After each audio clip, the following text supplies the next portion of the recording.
So one of the questions that I see people asking a lot about President Trump is, why is he still so popular? He's offensive, he's rude, he's not well spoken, and of course there's all the allegations about his, the indictments against him, where he's been charged for various illegal activities, and people wonder still, why is it that so many people still support him? Well, it's not that hard to understand when you consider what the alternatives are in terms of policies and what his policies were. One perfect example, which is actually playing out right now, has to do with Homeland Security and the problems at the border. And the current Homeland Security Chief, Mayorkas, has just narrowly escaped being an impeachment effort. And it's actually very simple when you look at individual policies like that, like what Trump was doing at the border compared to what President Biden is doing at the border. Trump had the famous or infamous, depending on your point of view, Remain in Mexico policy, where asylum seekers, instead of coming to the border and coming into the country illegally and then claiming asylum, were made to remain in Mexico and claim asylum from there. The reason being that, and the rationale being that, okay, these people that are coming to the US claiming asylum, the majority of them are not from Mexico. They're from various other South American countries, Venezuela being, I think, the top one, and a lot of other countries from around the world, including China, interestingly.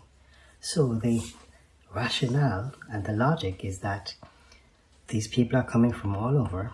Once they've reached Mexico and are in Mexico, they have basically escaped the persecution that they're fleeing from those countries.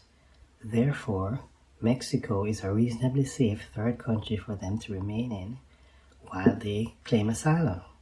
So while they seek asylum, so they could, once they reach Mexico, they could claim asylum from there, and they would remain in Mexico while their asylum claims are being processed.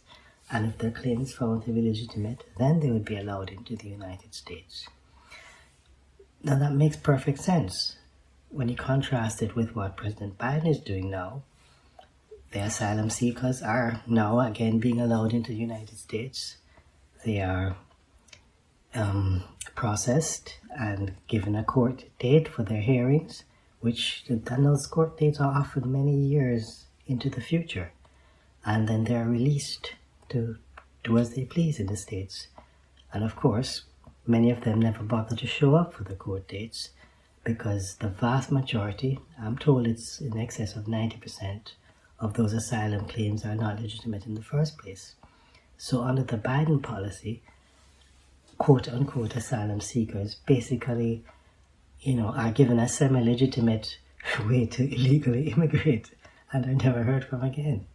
So when you compare the two policies, obviously one makes sense and is rational and can be seen, then the positive effects can be seen. One makes absolutely no sense and is irrational. And there are a wide range of policies that, when you compare, Trump versus Biden policy, you understand why it is that so many people are still supporting President Trump.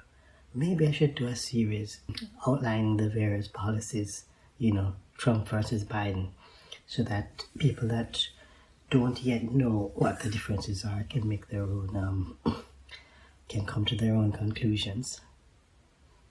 So that's it for this video. I'll see you in the next one.